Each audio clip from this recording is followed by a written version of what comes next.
right, hey Red Earth team, this is Matt Ham here, co-founder of Uprint, for another segment of a Meet the Team episode, if you will. And today we have the lovely Jenna DRESCHER. Jenna deals with all the dudes in the office until we just added a new. We have another female presence. We do. You've been putting up with the guys. I have been. I've been wrangling all the chaos around here. Well, so. you do a fabulous job at it. Well, thank you. I appreciate that. So we've got you, of course, on the screen behind us here as a graphic artist, and you are kind of the director, overseer of everything graphic. Correct. So talk a little bit about kind of the role you play here at Red Earth and how you help pour into the different communities. Sure. So a lot of what my job consists of is, making sure that when a home is available, we are starting our process of creating assets for that home to be able to sell that house for our realtors. So we're making floor plan books, we're making available home sheets, we're creating the renderings for those books and floor plans to go along with those books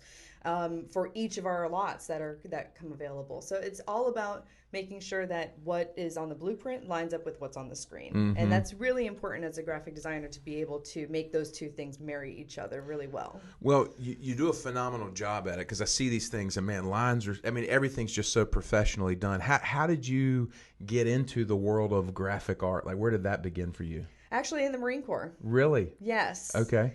So when I was in the Marine Corps, I was trained by the Marine Corps as a videographer. So I spent 7 years as a videographer, but when I got to my unit was photo, video, graphic design, and reproduction, printing, bookmaking. Wow. So we had to fill in for somebody when they were out, so we always had to learn the other person's job. That was our goal. Every time you went to a new unit, it was, how do you do your job? Teach me. You spend a couple of days working with that person and you learn how their process is, so that if they're out of the office or they're sick or they're deployed, the job and the mission still moves forward, because you have to be able to meet your mission. So when I loved video, but when I first started getting my little tastes of graphic design, I was like, hey, I really, really like this. So do you have that organized, structured mind? Like, does everything have a label for you, or like a position, or like ask the guys how they're having to relabel everything and organize the share drive, because I've become a little share drive like Nazi, for lack of better words. Is it's make sure that file goes in the right place. Make sure it's got its right home. So yeah. Well, that would only be absolutely necessary for someone who is kind of overseeing and in charge of graphic art, of having that structure. So that's cool. So being in the Marine Corps, now was that right out of school, or how did that happen? Like, when did you get engaged in service? No, I actually was blessed with getting a 2-year scholarship to the local community college. Okay. I went there and where was that? In Pennsylvania. Okay, up in PA. Okay. Yeah. And I went there and I started taking all like my gen ed classes, and I still couldn't figure out what I wanted to do. Right. And I had a boyfriend who was going into the Marine Corps. I had some friends from high school that had gone into the Marine Corps, and I started thinking about the service in general. And I actually was going to join the Air Force. Okay. And then just one morning I woke up and I was like, man, that's not enough, I'm going in. If I'm going to go in, I'm going to go deep dive, like we're going like 6 weeks versus 3 months of boot camp, you know, and best decision, even though, I've had some struggles with my health afterwards from some injuries. It's been worth every second. The camaraderie you get from that and the experience that you get is invaluable. Oh, I can't imagine. I mean, I always have so much admiration and respect and honor for those who've served the country in that capacity. And I can't, I think for a civilian, we can't understand. You know what I mean? So it's hard. It really is, because it's an entirely different just mindset. It's a lifestyle. It really is. It's a lifestyle. You really do become a completely different person. I joined at 21, after I graduated with my associate degree. That's when I went into the Marine Corps, because I was like, why rack up student loans? Mm-hmm. Why cause my parents to have to pay more money when I can go do something to take care of myself and also serve my country, protect my family, those kinds of things. It's not something that there are things that I've done in the Marine Corps that my civilian counterparts at my age, no matter how long they've been in the corporate world, they've never been able to do the things that I've been able to do. And I'm very blessed with that opportunity that I was able to do those things. So, for me, it was It was a ride. Yeah. So how long were you in? 7 years. 7. Okay. So when you got out, how did you end up connecting here at Red Earth? Like, what was your genesis story of how you got plugged in? Well, I was up in Camp Lejeune, so an hour north in Jacksonville. And when I got out, it was moved back to Pennsylvania to the cold and snow. No.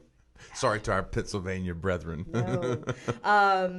I mean, I love PA. It's beautiful, but I love to visit. Yeah. And because, here I am at the beach in the warm weather, and it's lovely here. And so it was a decision, moved to Wilmington to go to college. So I moved here, went to UNCW, graduated with my bachelor's degree in communication studies with a minor in leadership. Ooh, high five on communication studies. Yeah. I'm communication studies. Yeah, a bunch of us are here. I always joke communication studies is like I talked my way through college. Yeah, pretty much. You were like, what are you going to do with this? And you're like, I don't know. There's a lot of things I can do with a comm studies degree. I mean, Brian's a comm studies alumni too. Amen. So that's right. There's a bunch of us running around here. I love it, and it was a great program. I enjoyed the entire experience. It was difficult because keep going. I'm going to put this back on the TV. I don't know why I cut off. Sure. It was difficult, the transition from being active duty Marine to I then can't being imagine. a college student. I'm 28 years old. Yeah, you're older than everybody else I'm too with 28 all years these old, kids. and I'm like sitting in this like English 101 class because something didn't transfer over, and they're like, last year when I was in high school, and I'm like, oh my God. I can only imagine, as much as I know you, that was a challenge for you. You're like, I am going to elbow drop this 18-year-old sorority girl. She's going to have a problem. If she opens her mouth one more time. Yeah, I really didn't, unfortunately, make a lot of friends. But well, it's a difficult... I made a lot of friends in the veteran community, which was, and I was president of the Student Veterans, very active in the organization, because that was a great organization to join and belong to, because they were, again, people my age, people who understood what it was like to be in the military. Even though I didn't forward deploy, I understood what that was about and how I was, I was a support person on the homes front. So, gotcha. And a lot of that has to do with, unfortunately, at the time when I was in, females in combat was not such a big thing as it is now. Yeah. So, I was not allowed to deploy because of my job, as a videographer and a photographer. In my MOS is documentary purposes mostly. Like, we didn't write stories. That was another job. Sure.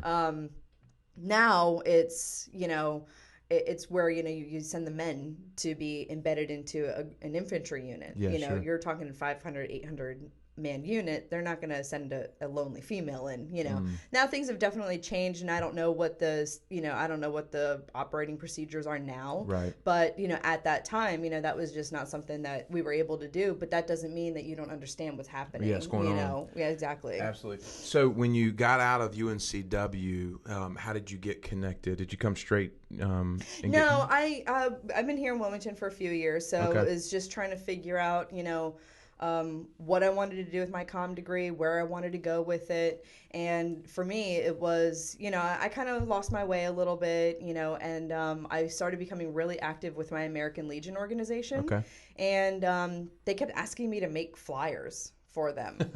Get the graphic artist and make flyers. Not only just the graphic artist, but the majority of the patrons there are of an older generation, so operating a computer is not necessarily their forte. And so they would ask me, "Hey, can you make a flyer?" And I kept doing this and doing it and over, and I just started to rediscover my love of graphic design, because I kind of lost it there for a little while. Sure. And then it's actually because of a friend of mine from the Legion who happens to know John. Okay.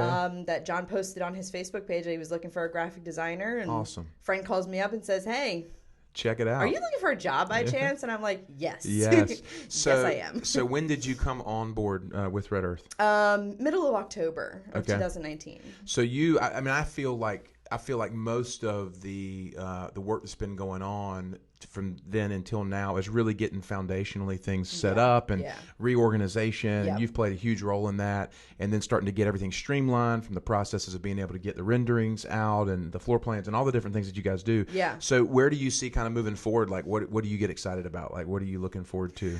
I mean, I'm excited about our new development that's coming online here soon. Yeah. That we're going to be able to really invest our creativity into rebranding a whole new development. Very cool. The other thing that excites me is the fact of, and I guess this is part of my military background, is having a standardized platform for everything. You know, you want to put out a solid message, and when you're doing that visually, you have to make things look, absolutely, you know, pleasing to the eye. So it's, for me, it's all about making sure that, you know, we're operating on the same level, that we're making things look, you know, really crisp, really clean, and kind of bringing them into the, you know, 2020, making things real modern and good looking, you know. So that's what excites me, is making sure that we're getting those things that, you know, we weren't maybe standardized on before, to where we have an operating procedure, and where we have, you know, that little bit of uniformity. Yes. You know? Well, you do a great job of kind of keeping that whole ball moving forward. Thank you. And keeping everybody in line. I think that's awesome, and just a huge asset here to not only home office, you know, here, but also the communities everywhere, because it all has to flow from that stable base.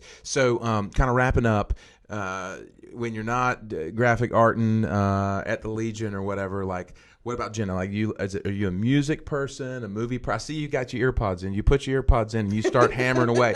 Are you listening to because I saw you laughing the other day. Yes. And I was like, is she laughing at me? Like, I was like, she's laughing at me. What did I do? But what were you listening to, like stand-up or like podcasts? Yeah, I listened to a podcast. It's a comedy podcast. Okay, there we go. So if you see me chuckling at my desk.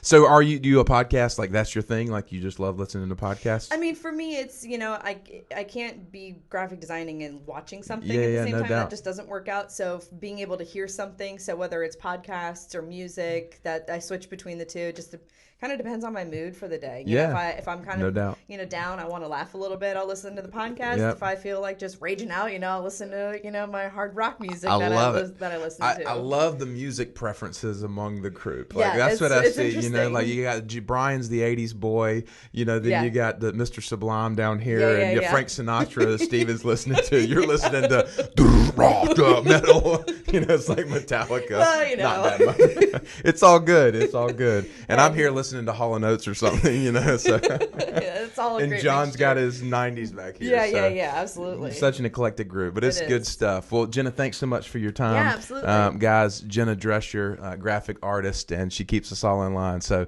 thanks for watching another episode of Meet the Team here at Red Earth.